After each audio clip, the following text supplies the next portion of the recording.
Hello बच्चों, आज हम 10वीं क्लास से एक कविता करने जा रहे हैं तो जिसके कवि हैं वीरेंद्र डंगवाल जी। इस कविता में कवि ने दो ऐसे प्रतीक चिन्हों का वर्णन किया है जो हमारे देश के इतिहास के बारे में बताते हैं। ये हमें अपने पुरखों की वीरता की याद तो दिलाते हैं, साथ ही ये चेतावनी भी देते हैं कि जो गलतियां हमारे पूर्वजों ने की उन्हें हम बिल्कुल भी ना दोहराएं। वो दो प्रतीक चिन्ह हैं, एक अंग्रेजों द्वारा बनाया गया कंपनी बाग और दूसरी उस बाग के बाहर रखी गई एक तोप जिसने 1857 के युद्ध में हमारे देश के अनेक वीरों के परखच्चे उड़ा दिए थे। तो आइए देखते हैं कविता तोप।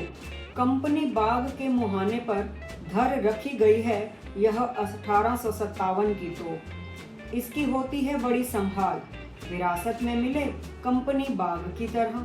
साल में चमकाई जाती है 2 बार, सुबह शाम कंपनी बाग में आते हैं बहुत से सैलानी। उन्हें बताती है यह तोप कि मैं बड़ी जबर, उड़ा दिए थे मैंने अच्छे अच्छे सुरमाओं के धज्जे अपने जमाने में। अब तो बहरहाल छोटे लड़कों की घुड़सवारी से अगर यह फारिग हो तो उसके ऊपर बैठकर चिड़ियां ही अक्सर करती हैं गपशप। कभी कभी शैतानी में वे इसके भीतर भी घुस जाती हैं, खासकर गोरैयें। वे बताती हैं कि दरअसल कितनी भी बड़ी हो तो एक दिन तो होना ही है उसका मुंह बंद। कानपुर के कंपनी बाग के बाहर ये तोप रखी गई है, हमारे पूर्वजों की मिली हुई एक अमानत की तरह। जैसे कि कंपनी बाग है, कंपनी बाग की तरह ही इसे भी साल में 2 बार चमकाया जाता है। वो 2 अवसर हैं 26 जनवरी और 15 अगस्त, जिस दिन हम अपने देश के उन वीरों को याद करते हैं जिनके कारण हमें ये आज़ादी मिली। सुबह शाम यहाँ पर्यटक घूमने आते हैं और इस तोप के बारे में जो भी जानकारी है उसे पढ़ते हैं। यहाँ कवि ने तोप का मानवीकरण करते हुए उसी के मुंह से उसका परिचय कराया है कि मैं 1857 की तोप हूँ और मैं बड़ी ही ज़बरदस्त हुआ करती थी। मैंने बड़े बड़े सुरमाओं के परखच्चे उड़ा दिए थे, लेकिन अब ये निस्तेज हो चुकी है, बेकार हो चुकी है। अब ये किसी भी काम की नहीं है।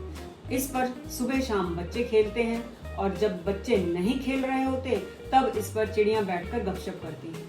कुछ चिड़ियाँ तो इसके अंदर तक घुस जाती हैं और इसके औकात इसे बताती हैं। उन चिड़ियों को देखकर ये लगता है कि कोई भी तोप चाहे कितनी ही जबरदस्त क्यों ना हो, एक ना एक दिन तो उसका मुंह बंद हो ही जाता है।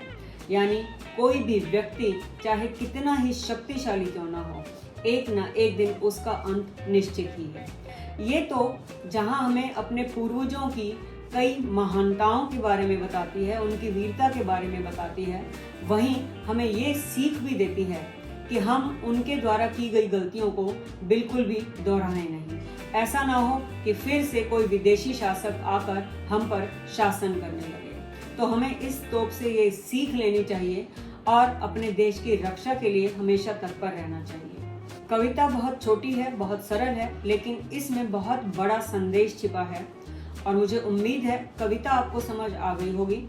आइए अब देखते हैं कविता के कुछ वैकल्पिक प्रश्न और बाकी का अभ्यास कार्य।